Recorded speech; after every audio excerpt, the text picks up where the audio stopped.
ವಿತಾ ಫ್ಯಾಮಿಲಿಗೆ ನಿಮಗೆಲ್ಲರಿಗೂ ಸ್ವಾಗತ. ಇವಾಗ ಬೆಳಿಗ್ಗೆ ವಿಡಿಯೋವನ್ನು ಸ್ಟಾರ್ಟ್ ಮಾಡ್ತಾ ಇದ್ದೇನೆ. ಇವತ್ತಿನ ಈ ವಿಡಿಯೋನ ಸ್ಟಾರ್ಟ್ ಮಾಡೋದಕ್ಕಿಂತ ಮೊದಲು ಯಾರು ನನ್ನ ಚಾನಲನ್ನು ಇನ್ನೂ ಸಬ್ಸ್ಕ್ರೈಬ್ ಮಾಡದೆ ನನ್ನ ವೀಡಿಯೋಸನ್ನು ನೋಡ್ತಾ ಇದ್ದರೆ ಪ್ಲೀಸ್ ನನ್ನ ಚಾನಲ್ಗೆ ಸಬ್ಸ್ಕ್ರೈಬ್ ಮಾಡಿ ಸಪೋರ್ಟ್ ಮಾಡಿ. ಇವತ್ತು ನಾನು ಒಂದು ದೋಸೆ ರೆಸಿಪಿಯನ್ನು ನಿಮ್ಮ ಜೊತೆಗೆ ಶೇರ್ ಮಾಡ್ತೇನೆ. ತುಂಬಾ ಆರೋಗ್ಯಕರವಾದ ದೋಸೆ ಅಂತ ಹೇಳ್ಬೋದು. ನೋಡಿ, ಮುಳ್ಳು ಸೌತೆಕಾಯಿಯ ದೋಸೆ. ನಾನಿವಾಗ ಒಂದು ಪಾವು ಆಗುವಷ್ಟು ಅಕ್ಕಿಯನ್ನು ನೆನೆ ಹಾಕಿದ್ದೇನೆ, ಚೆನ್ನಾಗಿ ನೆಂದಿದೆ. ಇವಾಗ ಇದನ್ನು ಕಟ್ ಮಾಡಿ ಬೇಗ ಅಕ್ಕಿಯನ್ನು ಗ್ರೈಂಡ್ ಮಾಡ್ತೇನೆ. ಇಲ್ಲಿ ನಾನು ಒಂದು ಪಾವು ಆಗುವಷ್ಟು ಬೆಳ್ತಿಗೆ ಅಕ್ಕಿಯನ್ನು ನೆನೆ ಹಾಕಿದ್ದೆ. ಇದು ಇವಾಗ ಚೆನ್ನಾಗಿ ನೆಂದಿದೆ. ಹಾಗೆಯೇ ಇದನ್ನು ಇವಾಗ ಗ್ರೈಂಡ್ ಮಾಡಿಕೊಳ್ತೇನೆ.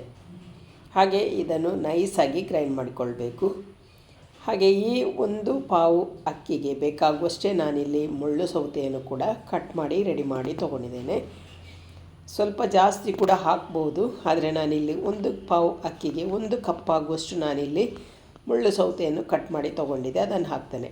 ಮತ್ತು ಇದಕ್ಕೆ ಒಂದು ಅರ್ಧ ಕಪ್ ಆಗುವಷ್ಟು ಕಾಯಿ ತುರಿ, ರುಚಿಗೆ ತಕ್ಕಷ್ಟು ಉಪ್ಪು ಹಾಗೂ ಸ್ವಲ್ಪ ನೀರನ್ನು ಹಾಕ್ಕೊಂಡು ಇದನ್ನು ನೈಸಾಗಿ ನಾನು ಗ್ರೈಂಡ್ ಮಾಡ್ತೇನೆ. ಮುಳ್ಳು ಸೌತೆಯ ದೋಸೆ ಆದ ಕಾರಣ ನೈಸಾಗಿ ಗ್ರೈಂಡ್ ಮಾಡಿದರೆ ತುಂಬಾ ಚೆನ್ನಾಗಿ ಬರ್ತದೆ ದೋಸೆ. ಹಾಗೆಯೇ ಟೇಸ್ಟ್ ಕೂಡ ಸೂಪರಾಗಿರ್ತದೆ. ತರಿ ಆದರೆ ಅಷ್ಟೊಂದು ಚೆನ್ನಾಗಾಗೋದಿಲ್ಲ. ಹಾಗಾಗಿ ನೈಸಾಗಿ ನಾವು ನೀರು ದೋಸೆಯ ಹಿಟ್ಟನ್ನು ಹೇಗೆ ಮಾಡ್ತೇವೆ ಅಷ್ಟು ನೈಸಾಗಿ ಇದನ್ನು ನಾವು ಗ್ರೈಂಡ್ ಮಾಡಿಕೊಳ್ಬೇಕು. ನೋಡಿ, ಇವಾಗ ಹಿಟ್ಟು ರೆಡಿ ಆಯಿತು. ಹಾಗೆಯೇ ಕಲರ್ ಕೂಡ ಸ್ವಲ್ಪ ಚೇಂಜ್ ಆಗಿದೆ. ಇಲ್ಲಿ ನಾನು ಮುಳ್ಳು ಸೌತೆಯನ್ನು ಹೊರಗಿನ ಸಿಪ್ಪೆಯನ್ನು ತೆಗೆದು ಗ್ರೈಂಡ್ ಮಾಡಲಿಕ್ಕೆ ಹಾಕಿದ್ದು. ಇವಾಗ ಸಿಪ್ಪೆಗೆ ತುಂಬಾ ಕೆಮಿಕಲ್ ಇರುವ ಕಾರಣ ಸಿಪ್ಪೆ ತೆಗೆದು ಹಾಕಿದರೆ ಒಳ್ಳೆಯದು. ಹಾಗಾಗಿ ಇವಾಗ ಅದನ್ನೆಲ್ಲ ಗ್ರೈಂಡ್ ಮಾಡಿ ಆಯಿತು. ಒಂದು ಪಾತ್ರೆಗೆ ಅದನ್ನು ಟ್ರಾನ್ಸ್ಫರ್ ಮಾಡಿದ್ದೇನೆ. ಹಾಗೆಯೇ ಇವಾಗ ಇದಕ್ಕೆ ಬೇಕಾದಷ್ಟು ನೀರನ್ನು ಹಾಕಿ ನಾವು ತೆಳು ಮಾಡಿಕೊಳ್ಬೇಕು. ಒಮ್ಮೆಲೇ ಜಾಸ್ತಿ ನೀರು ಹಾಕ್ಕೊಳ್ಳೋದು ಬೇಡ. ತುಂಬ ತೆಳುವಾದರೂ ಕೂಡ ದೋಸೆ ಎದ್ದೇಳುವುದಿಲ್ಲ.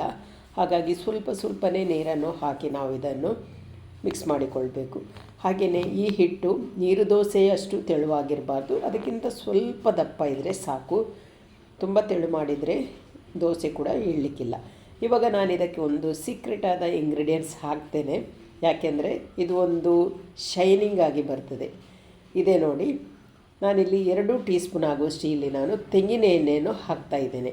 ಈ ತೆಂಗಿನ ಎಣ್ಣೆ ಹಾಕೋದ್ರಿಂದ ಈ ದೋಸೆ ತುಂಬ ಶೈನಿಂಗ್ ಆಗಿ ಬರ್ತದೆ. ಹಾಗೆಯೇ ಟೇಸ್ಟ್ ಕೂಡ ಚೆನ್ನಾಗಿ ಬರ್ತದೆ. ಹಾಗೆ ಅದನ್ನು ಹಾಕಿ ಇವಾಗ ಚೆನ್ನಾಗಿ ಮಿಕ್ಸ್ ಮಾಡ್ತೇನೆ. ಎಣ್ಣೆ ಈ ಹಿಟ್ಟಿನೊಂದಿಗೆ ಚೆನ್ನಾಗಿ ಮಿಕ್ಸ್ ಮಾಡಬೇಕು. ಆಮೇಲೆ ನಾನು ಇದಕ್ಕೆ ಒಂದು ಅರ್ಧ ಟೀ ಸ್ಪೂನ್ ಆಗುವಷ್ಟು ಜೀರಿಗೆಯನ್ನು ಹಾಕ್ತೇನೆ. ಇದು ಆಪ್ಷನಲ್. ಹಾಕಿದರೆ ಒಂಥರ ಫ್ರೈ ಮಾಡಿ ಆದಮೇಲೆ ಅಲ್ಲಲ್ಲಿ ಜೀರಿಗೆಯನ್ನು ಕಾಣುವಾಗ ನೋಡಲಿಕ್ಕೆ ತುಂಬ ಚೆನ್ನಾಗಿ ಕಾಣ್ತದೆ. ಹಾಗೆ ಟೇಸ್ಟ್ ಕೂಡ ಸೂಪರಾಗಿರ್ತದೆ.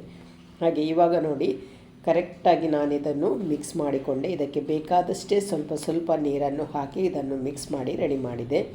ನೋಡಿ, ಇವಾಗ ನಿಮಗೆ ಗೊತ್ತಾಗಿರ್ಬೋದು ಎಷ್ಟು ತೆಳು ಬೇಕು ಅಂತೇಳಿ. ನೀರು ದೋಸೆ ಮಾಡುವ ಹಿಟ್ಟಿಗಿಂತ ಸ್ವಲ್ಪ ದಪ್ಪವಾಗಿದ್ದರೆ ಸಾಕು.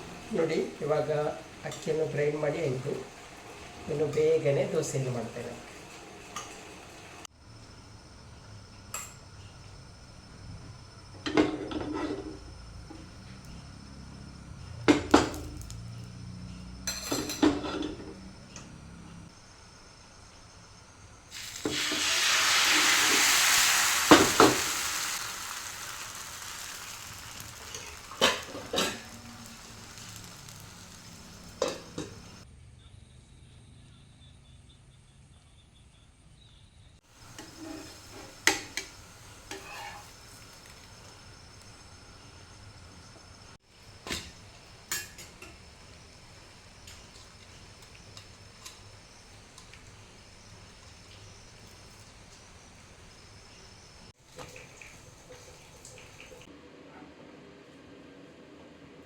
ಇಲ್ಲಿ ನಾವು ಪ್ರತಿಯೊಂದು ಸಾರಿ ದೋಸೆಯನ್ನು ಮಾಡುವಾಗ ಈ ಹಿಟ್ಟನ್ನು ಚೆನ್ನಾಗಿ ಮಿಕ್ಸ್ ಮಾಡಿಕೊಳ್ಬೇಕು. ಯಾಕೆಂದರೆ ಸ್ವಲ್ಪ ಜೀರಿಗೆ ಹಾಕಿದ್ದೇವೆ, ಎಣ್ಣೆ ಹಾಕಿದ್ದೇವೆ.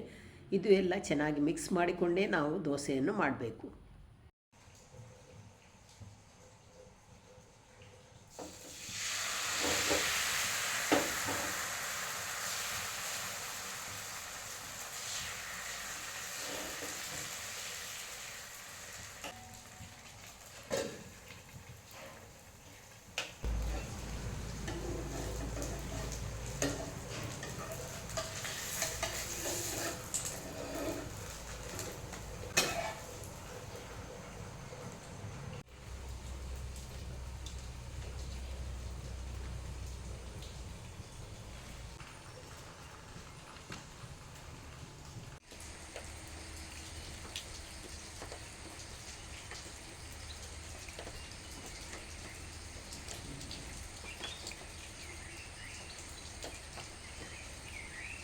ನೋಡಿ, ರುಚಿಯಾದ ಹಾಗೂ ಆರೋಗ್ಯಕರವಾದ ಬೇಗನೆ ಮಾಡಬಹುದಾದಂತಹ ಮುಳ್ಳು ಸೌತೆಯ ದೋಸೆ ರೆಡಿ ಆಯಿತು.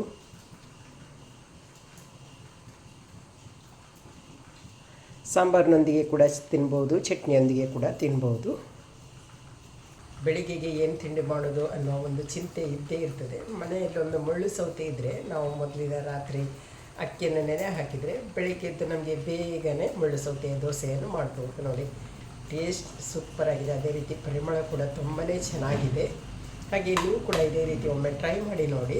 ಇವತ್ತಿನ ಈ ಒಂದು ಸಿಂಪಲ್ ಆದ ರೆಸಿಪಿ ವಿಡಿಯೋ ನಿಮಗೆ ಇಷ್ಟ ಆಗಿದೆ ಅಂತ ಅಂದ್ಕೊಳ್ತೇನೆ. ಇಷ್ಟ ಆದರೆ ಲೈಕ್ ಮಾಡಿ, ಶೇರ್ ಮಾಡಿ, ಅದೇ ರೀತಿ ಸಬ್ಸ್ಕ್ರೈಬ್ ಮಾಡೋದರ ಮೂಲಕ ಚಾನಲ್ಗೆ ಸಪೋರ್ಟ್ ಮಾಡಿ. ಇನ್ನೊಂದು ವಿಡಿಯೋದೊಂದಿಗೆ ಸಿಗ್ತೇನೆ ಅಂತಾರೆ. ಬಾಯ್. ನೋಡಿ ಫ್ರೆಂಡ್ಸ್, ಹತ್ತಿರ 1 ವಾರ ಆಗ್ತಾ ಬಂತು ಸರಿಯಾದ ಮಳೆ ಇಲ್ಲದೆ ನಮ್ಮೂರಲ್ಲಿ. ಗಿಡಗಳೆಲ್ಲ ಸ್ವಲ್ಪ ಒಣಗಲಿಕ್ಕೆ ಕೂಡ ಸ್ಟಾರ್ಟ್ ಆಗಿತ್ತು, ಅಷ್ಟು ಜೋರು ಬಿಸಿಲಿತ್ತು. ಆದರೆ ನಿನ್ನೆ ರಾತ್ರಿಯಿಂದ ಸ್ವಲ್ಪ ಮಳೆ ಸ್ಟಾರ್ಟ್ ಆಗಿದೆ. ರಾತ್ರಿ ಅಂತೂ ಚೆನ್ನಾಗಿ ಮಳೆ ಬಂದಿದೆ, ಆದರೆ ಹಗಲು ಸ್ವಲ್ಪ ಮಳೆ ಬರ್ತಾನೆ ಇತ್ತು. ಇವಾಗ ನೋಡಿ, ತುಂಬ ಚೆನ್ನಾಗಿ ಮೋಡ ಆಗಿದೆ. ಹಾಗೆ ಈ ಸಲ ಅಂತೂ ತುಂಬಾ ಮಳೆ ಕಡಿಮೆ. ಒಂಥರ ಭಯ ಕೂಡ ಆಗ್ತದೆ, ಬರುವ ವರ್ಷಕ್ಕೆ ಕುಡಿಲಿಕ್ಕೆ ನೀರಿರಬಹುದಾ ಇಲ್ವಾ ಅಂತೇಳಿ. ಆದರೆ ಪ್ರತಿದಿನ ದೇವರ ಹತ್ರ ಪ್ರೇ ಮಾಡೋದು, ನಮಗೆ ಬೇಕಾಗುವಷ್ಟು ಮಳೆ ಬರಲಿ ಅಂತ ಹೇಳಿ. ಹಾಗೆ ಇವತ್ತು ಸ್ವಲ್ಪ ವೆದರ್ ನೋಡುವಾಗ ಚೆನ್ನಾಗಿ ಮಳೆ ಬರುವ ಹಾಗಿದೆ. ನೋಡಬೇಕು ಎಷ್ಟು ಬರ್ತದೆ ಅಂತೇಳಿ. ಚೆನ್ನಾಗಿ ಮಳೆ ಬಂದರೆ ನಮ್ಮ ಮನೆಯ ಮುಂದ್ಗಡೆ ಈ ಥರ ಕಾಣ್ತದೆ ನೋಡಿ. ಒಳ್ಳೆ ಗ್ರೀನರಿಯಾಗಿ ನೋಡಲಿಕ್ಕೆ ಕೂಡ ಒಂಥರ ಖುಷಿ ಆಗ್ತದೆ. ಮೋಡ ಕೂಡ ತುಂಬ ಜೋರಿದೆ ನೋಡಿ.